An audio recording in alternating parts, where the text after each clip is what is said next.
বলতেছিলাম যে সামান্তরিক সূত্রটা কি হবে। দেখো, সামান্তরিক সূত্রটা হচ্ছে এরকম যে যদি একটা সামান্তরিকের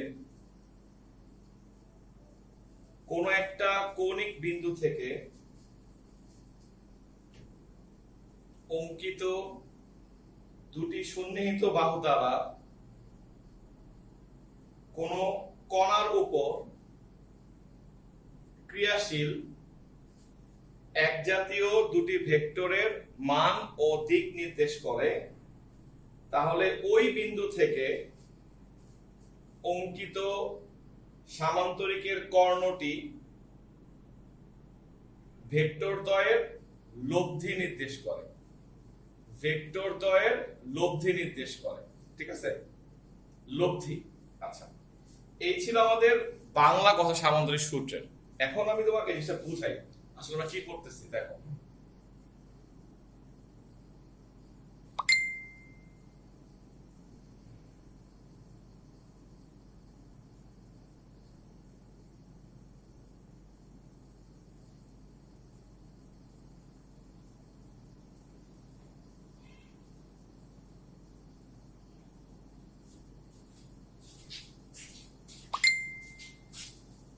দেখো জিনিসটা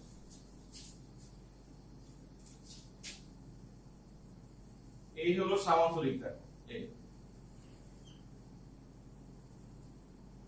আমরা সবাই জানি যে সামান্তরিকের বিপরীত বাহুগুলা সমান হয়, তাই না?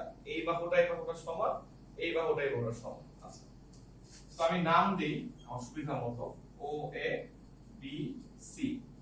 খেয়াল করবা, এখন যদি ওরা আমাকে বলে যে একটা সামান্তরিকের একটা কৌণিক বিন্দু থেকে দুইটা সন্নিহিত বাহু, খুব ভালো করে নোট করে রাখবা, দুইটা বাহু সন্নিহিত হয় কখন?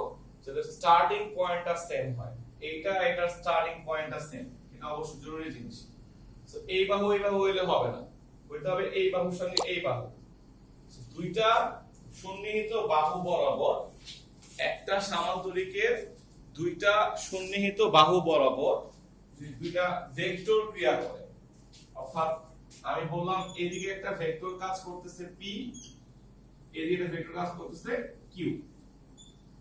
এই কোন সামান্তরিকের দুইটা সন্নিহিত বাহু বরাবর যদি দুইটা ভেক্টর কাজ করে, তো দুইটা ভেক্টর কাজ করতেছে, তাহলে এদের লব্ধি আমরা আগের দিন বুঝাইছিলাম যে লব্ধি ওয়ার্ডটার মানে কি। না বুঝলে আজকে বুঝো শোনো করে। সেটা হচ্ছে লব্ধি বলতে আমরা বুঝাই যোগফল। কিন্তু একটা জিনিস খেয়াল করো, ভেক্টর রাশির যোগ করতে গেলে আমাকে যেটা খেয়াল রাখতে হবে যে ভেক্টর রাশি বলতে তো শুধু মান বোঝায় না, এটার মানও আছে দিকও আছে, এটার মানও আছে দিকও আছে। সো ভেক্টর রাশির যোগ করতে গেলে দুইটা ভেক্টরের মান যোগ করতে হয় এবং দিক যোগ করতে হয়। এজন্য দুইটা কাজ করতে হয় দেখা আমরা ওই ওয়ার্ডটাকে যোগফল না বলে আজকে থেকে লব্ধি বলবো। লব্ধি মানে লব্ধি ওয়ার্ডটার মধ্যে দুটো জিনিস আছে, একটা হচ্ছে মান, একটা হচ্ছে দিক। এটাকে ইংলিশে আমরা বলি রেজাল্টেন্ট বলি। কেমন বলা হয়? রেজাল্টেন্ট। সো লব্ধির ইংরেজি হচ্ছে রেজাল্টেন্ট। সেই হিসাবে আমরা এটাকে আজকে থেকে আর দ্বারা প্রকাশ করব, আর। ওকে, তাহলে লব্ধির ইংরেজি হচ্ছে রেজাল্টেন্ট, আমরা প্রকাশ করব আর এর সাহায্যে। সো এটা একটা ভেক্টর রাশি p, এটা ভেক্টর রাশি q।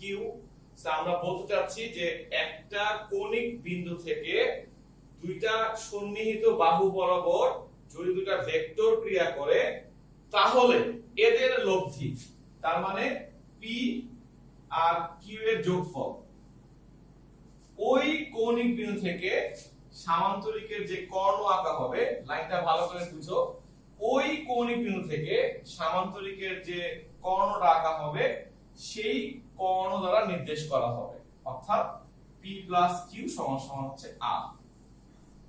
এখন এতটুকু পড়ার পরে তোমার কাছে অবশ্যই মনে হচ্ছে যে তোমার জীবনে প্রথম পড়লাই জিনিসটা, তাই না? তো তুমি চাইলে আমাকে এখন প্রশ্ন করতে পারো, প্রশ্ন করো, কার কি সমস্যা আছে বুঝতে। আচ্ছা, ঠিক আছে। তো অনেকের কাছেই মানে অনেকেই বললাম বুঝছো ব্যাপারটা, তাহলে খুব ভালো লাগছে। সো আমি দেখো তোমাকে একটা জিনিস প্রমাণ করে দেখাই, আসলে আমি নতুন কিছু পড়ি নাই আজকে। কিভাবে দেখো, তোমরা গত ক্লাসে একটা সংজ্ঞা পড়ছিলাম সমান ভেক্টরের। বলছিলাম দুইটা ভেক্টর যদি এক জাতীয় হয়, হোয়াট ইজ এক জাতীয়? একটা সরণ হইলে এটাও সরণ হইতে হবে, এটা বেগ হইলে এটাও বেগ হইতে হবে, ত্বরণ হইলে ত্বরণ হইতে হবে, ঠিক আছে? এখন সেই যুক্তিতে আমি বলতেছিলাম যে একটা ভেক্টর রাশি মানে এক জাতীয় যদি হয়, মান সমান হয় এবং দিকটা একই হয়, সো এই বাহুটা আর এই বাহুটার মান অবশ্যই সমান। সো আমি যদি দিকটা সেম রাখতে পারি, তাহলে আমরা বলতে পারি না যে এটা কিউ ভেক্টর হইলে এটাও কিউ ভেক্টর? নিঃসন্দেহে বলা যায়, কারণ মান সমান, দিকও একই দিকে, সো ওরা সমান ভেক্টর। সেই যুক্তিতে আমি বলতে যাচ্ছি এটা যদি কিউ হয় তাহলে এটাও হবে কিউ, লিখে ফেললাম। এখন আমি যদি আস্তে করে মুছে ফেলি, এই জায়গাটা মুছে ফেলি, এই দেখো তো এটা ত্রিভুজ সূত্র হয়ে গেছে না?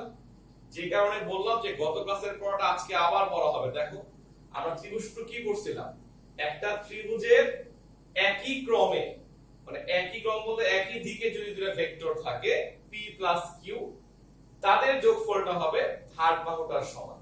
সো p প্লাস q সমান সমান r। অর্থাৎ আমি বলতে যাচ্ছি সামান্তরিক সূত্রটা আসলে ত্রিভুজ সূত্রের একটা রূপ, নরমাল জিনিস। সামান্তরিক লটা হবে ত্রিভুজ সূত্রের একটা রূপ, আর কিছু না, নতুন কিছু না এটা। সো যাহা সামান্তরিক সূত্র তাই ত্রিভুজ সূত্র, প্রমাণিত হলো তোমার সামনে।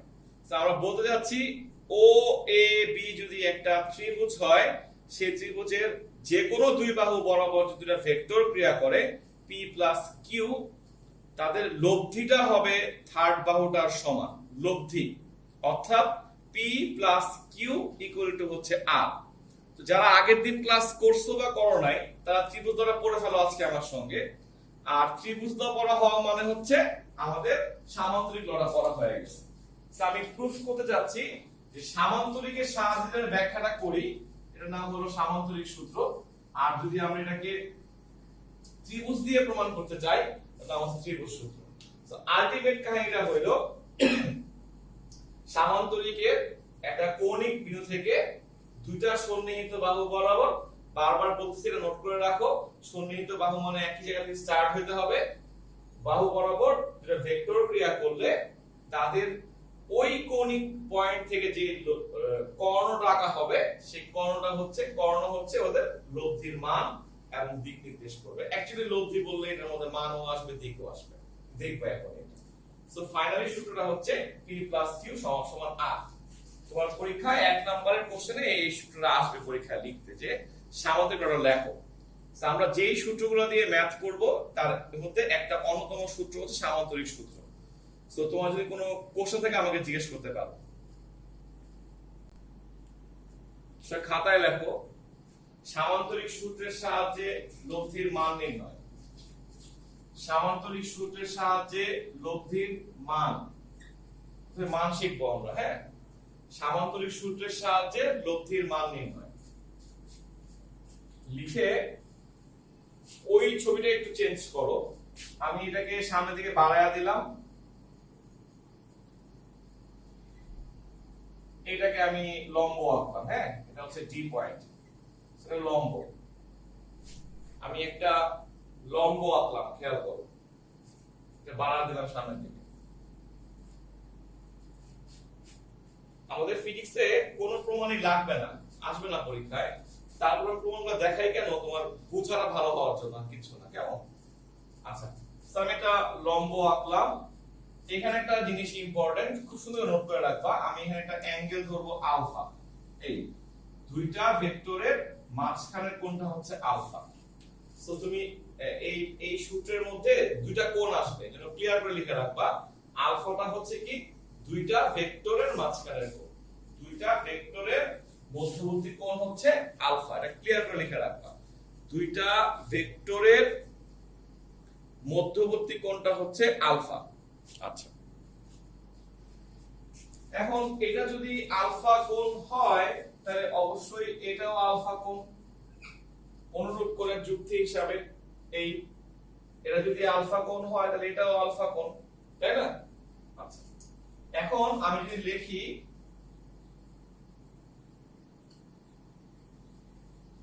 সমকোণী ত্রিভুজ ও বি ডি হতে পাই,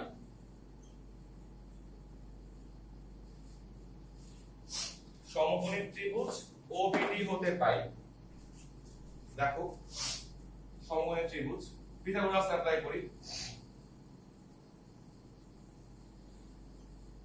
অতিভুজের স্কয়ার, ভূমির স্কয়ার যোগ লম্ব স্কয়ার, কেমন? এটা বোঝা হয়ে গেছে। দেখো তারপর আমরা ওডি কে ভেঙে ফেলি, OA plus AD whole square. তারপর এটাকে ভেঙে ফেলি, A square plus B square সূত্র।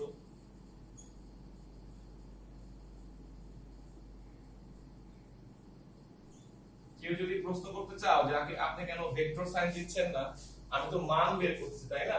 লব্ধির মান, সো সবগুলা মান বসাবো এখানে, এইজন্য আমি কোনো ভেক্টর সাইন ইউজ করতেছি না। এটা হলো, আরেকটু বুদ্ধি খরচ করো। দেখো তো এটারে কি লেখা যায়? এটা AD স্কয়ার, এটা BD স্কয়ার। হ্যাঁ, তাহলে AD square plus BD square কে লেখা যায় হচ্ছে তোমার AB স্কয়ার। তো লিখে ফেলো।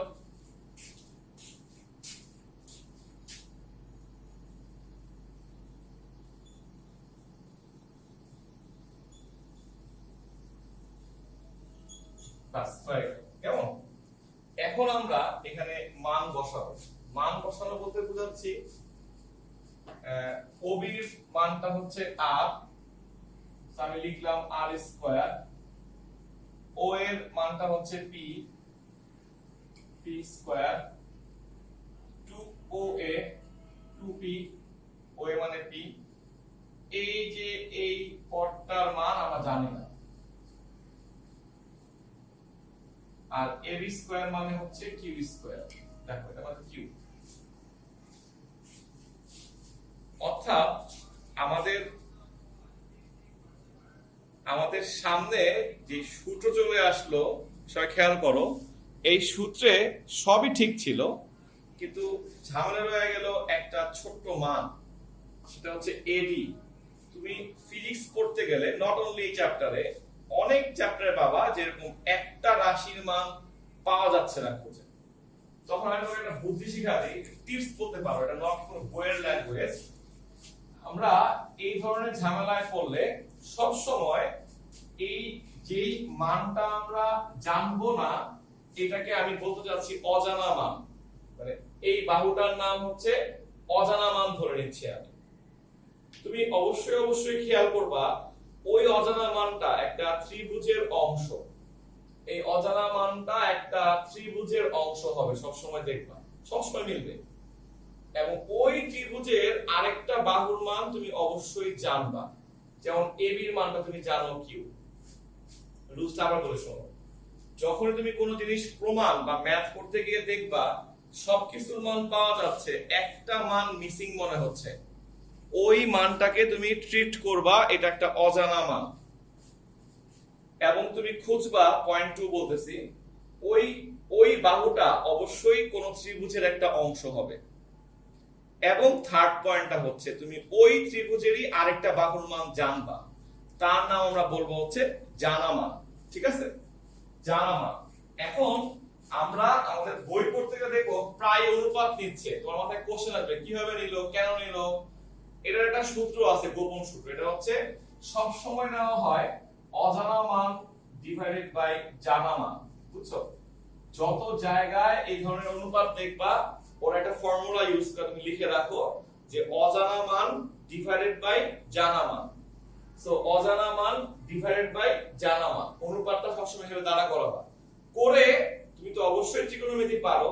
তুমি দেখো এটা যদি অ্যাঙ্গেল হয়, এটা তো ভূমি, এটা লম্ব, এটা অতিভুজ। সো আমাদের AD হচ্ছে ভূমি, AB হচ্ছে অতিভুজ। তুমি বলো ভূমি বাই অতিভুজ মানে কি আসে, সাইন না কস? অবশ্যই কস আসবে, তাই না? cos আসবে, cos আসলে লিখবা সুতরাং AB সমান সমান AB cos আলফা। হ্যাঁ, সো AB এর মানটা হচ্ছে Q, তাহলে হয়ে গেল Q cos আলফা।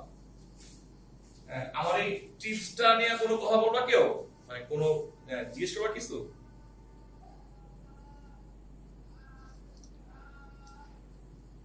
স্যার বুঝছো বুদ্ধিটা আমি বলতে যাচ্ছি, তুমি যত জায়গায় এরকম আটকে যাবা তুমি অত জায়গায় ওই মানটাকে ট্রিট করবা একটা অজানা মান হিসাবে, অজানা মান।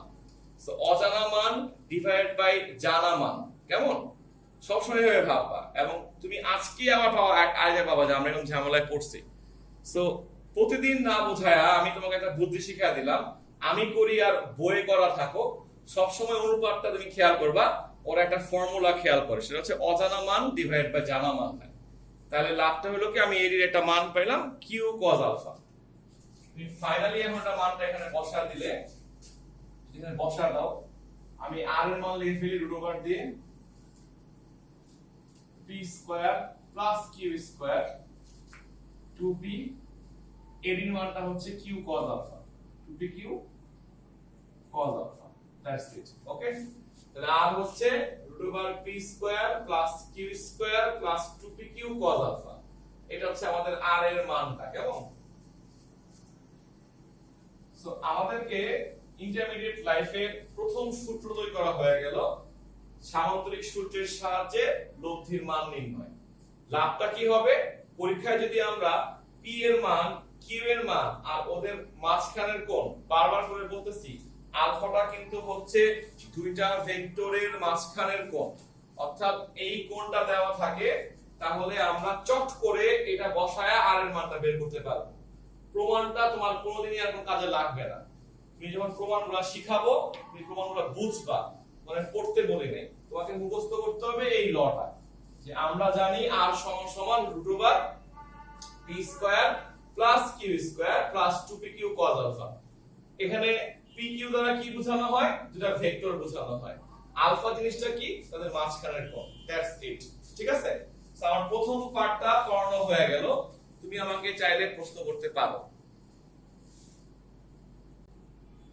নেক্সট টপিকস এর নাম হচ্ছে, সবাই লেখো, লেখো সামান্তরিক সূত্রের সাহায্যে লব্ধির দিক নির্ণয়। দিক, সামান্তরিক সূত্রের সাহায্যে লব্ধির দিক নির্ণয়। তুমি লব্ধির মান বের করছো, দিক বের করবা না, দিক বের করবা। এটা মুছে ফেলি, হ্যাঁ এটা মুছে ফেলি, লাগবে না। আচ্ছা চলো, প্রথম ক্লাস যেহেতু আমি তোমাকে দিকটা আগে বোঝাই নেই, যে ভেক্টরের দিক বলতে কি বোঝায়, এটাকে আমরা ক্লিয়ার করে নেই। শোনো, ভেক্টরে দিক বলতে বোঝানো হয় অ্যাঙ্গেলকে, কত ডিগ্রি অ্যাঙ্গেলে যাচ্ছি। মনে করো তোকে আমি একটা ছোট্ট গল্প শোনালে বুঝতে পারবা। ধরো আমি ঢাকা শহরে প্রথম আসছি, আজকে নতুন আসলাম, আমার ঢাকা শহর সম্পূর্ণ আইডিয়া নেই, আমি তোমার সঙ্গে দেখা করতে আসবো, তুমি বসে আছো বেল রোডের কোন একটা খাবারের দোকানে, মানে বেল রোড কথা এই কারণে বললাম সবাই বলে চিনো লোকেশনটা, সো বসে আছো, তোমার জন্য এটা কোনো ব্যাপারই না, আমার জন্য ব্যাপার, আমি চিনি না।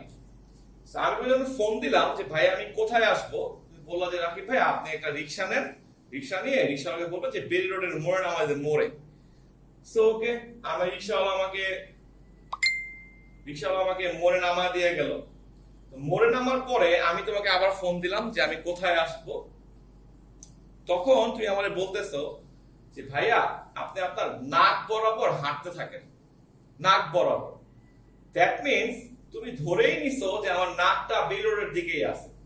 বাট যারা বেল রোডে গেছো তারা সবাই জানো যে ওই চারকোনা মোড়ের একদিকে হচ্ছে বেল রোড, একদিকে হচ্ছে কাকরাইল, একদিকে হচ্ছে মালিবাগ, একদিকে হচ্ছে আমাদের রাজারবাগ, তাই না? এখন তুমি ধরেই নিছো যে রাকিব ভাইয়ের নাকটা আছে আমাদের কোথায়, কোন দিকে, বেল রোডের দিকে। এখন তুমি আমার হিন্ট দিছো কি আপনি নাক বরাবর হাঁটেন। ওকে, দুর্ভাগ্যক্রমে আমার নাকটা ছিল মালিবাগের দিকে, তো আমাকে রিক্সা নামায় দিয়ে গেছে, আমি নাক বরাবর হাঁটতেছি, তোমারও পাই না, আমি বেল রোডে খুঁজে পাই না। সো এই যে তুমি আমাকে ইনফরমেশন দিলা, এখানে একটা ল্যাকিংস ছিল। কেন গল্পটা বললাম তার গল্পটা খেয়াল করো, ল্যাকিংসটা আমি তোমাকে বুঝাইয়া বলে শোনো। ল্যাগিংসটা হচ্ছে তুমি আমাদের প্রথমে বলা উচিত ছিল রাকিব ভাইয়া তুমি চারপাশে একবার ঘুরানি দিয়ে দেখো তো কোথাও বিএফসি লেখা আছে কিনা। অর্থাৎ আমরা সবাই জানি যে বেরি রোড মোড়ে দাঁড়াইলেই বিএফসি দোকান দেখা যায়, তো বলছে হ্যাঁ ওই যে বেরি রোড দেখা যাচ্ছে বিএফসি লেখা যাচ্ছে। তুমি বিএফসি দোকানটাকে হাতের ডান দিকে রাখো। এই কথা যখন বলে ফেললা যে কারোর সাপেক্ষে যে বেরি রোডের দোকানটা বিএফসি দোকান হাতের ডান দিকে রাখো, যখনই আমি বিএফসি দোকান হাতের ডান দিকে ফেলবো আমার বডি অটোমেটিক ঘুরে গেছে বেরি রোডের দিকে, রাইট?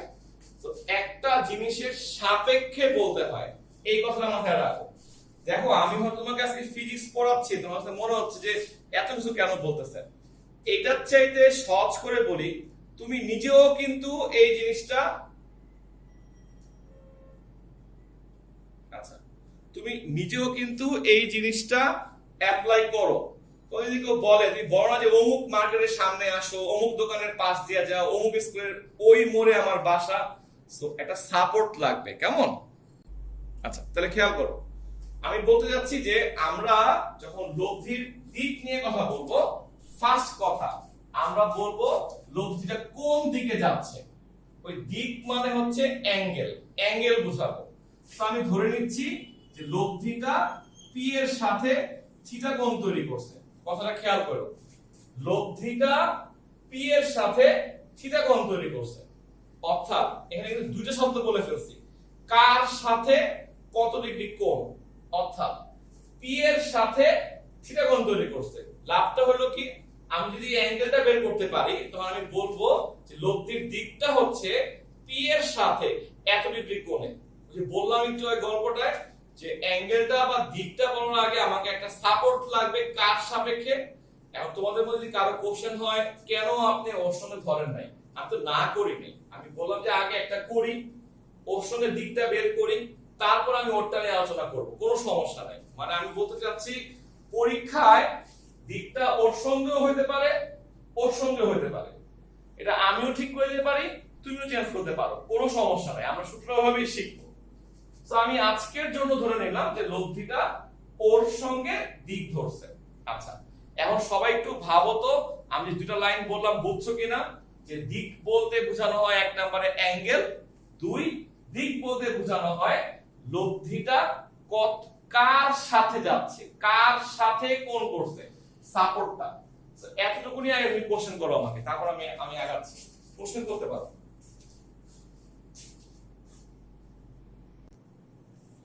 তাহলে আমরা ধরে নিচ্ছি যে লব্ধিটা পি ভেক্টরের সাথে, এভাবে লিখে দিবা কিন্তু পাশে, ধরি লব্ধিটা পি ভেক্টরের সাথে থিটা কোণ তৈরি করছে। আচ্ছা আবার আমি ওবিডি থেকে পাই, আমি tan থিটা নিচ্ছি, tan থিটা। tan থিটা মানে তোমরা সবাই জানো লম্ব হবে উপরে, নিচে হবে ভূমি। এখন যদি কারো মাথায় ঘুরতে থাকে আপনি কেন tan থিটাই নিলেন, কেন sin থিটা নিলেন না, তাকে একটা অ্যানসার দিয়ে নি শুনো। কারণ আমার উদ্দেশ্য হচ্ছে আমি লব্ধির মান বের করছি। তুমি দেখো রাশির মধ্যে কিন্তু পি ছিল, কিউ ছিল, আলফা ছিল। তো আমি চাচ্ছি দিকের রাশিটাও এমন ভাবে বের করতে যেখানে পি থাকবে, কিউ থাকবে আর আলফা থাকবে, আর থাকবে না। তো আমি যদি অতিভুজ নিয়ে কাজ করতে যাই, ত্রিকোণমিতির অনুপাত 6টা, যদি আমি অতিভুজ নিয়ে কাজ করতে যাই তাহলে কিন্তু আমার আর চলে আসবে। জন্য আমি এমন একটা দিক অ্যাঙ্গেলটা tan থিটা, ওকে। সো আমরা এমন ভাবে করতে, হ্যাঁ বলো।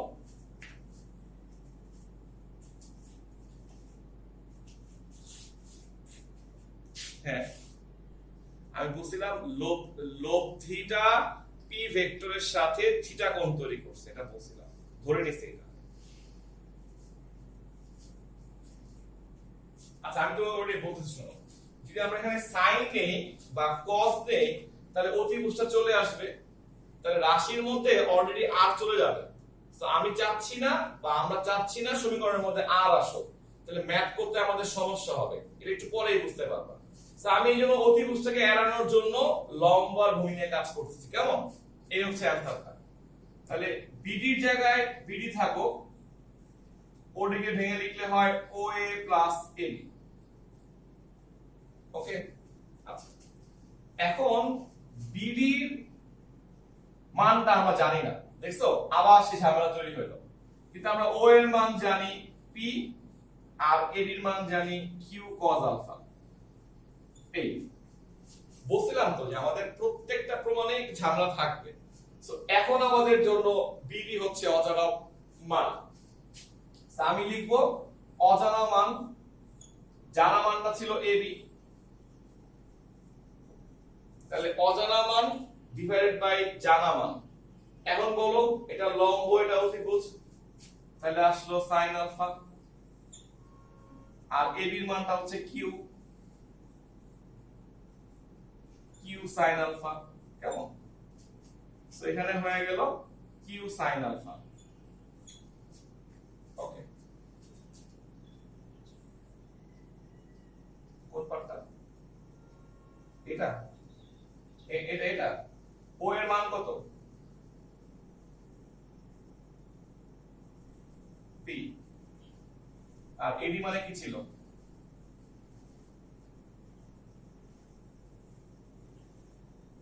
আগের প্রমাণটা দেখো তুমি। ওকে,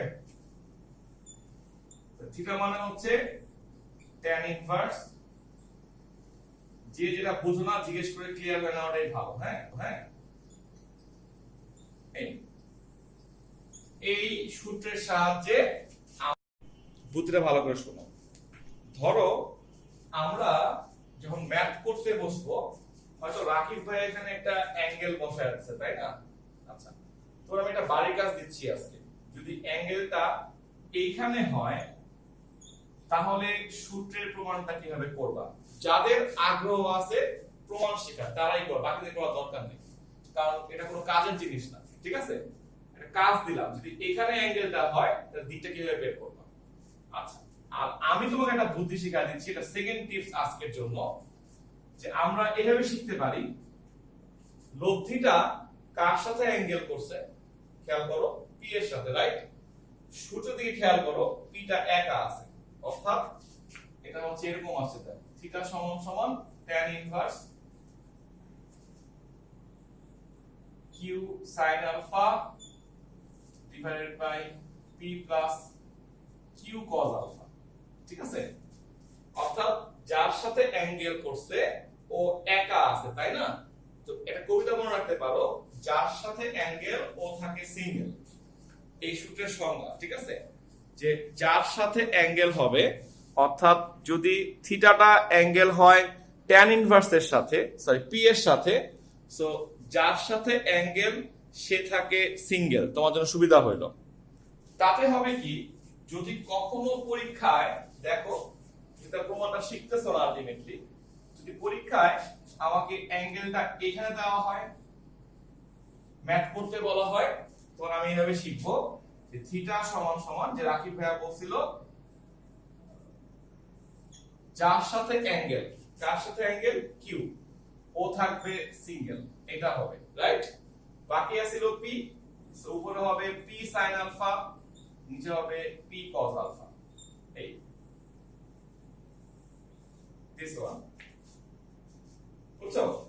বাট আমি চাই তোমাদের মধ্যে যদি কেউ থাকো যার মানে প্রমাণগুলো করতে ভালো লাগে, সে আজকে এই প্রমাণটা ট্রাই করবা। না পারলে আমাকে আজকে এই গ্রুপে নক করবা যে ভাই আমি এটা প্রমাণটা পারি নাই, হ্যাঁ, তার আমি আজকে রাত্রেবেলা প্রমাণটা করে দেব।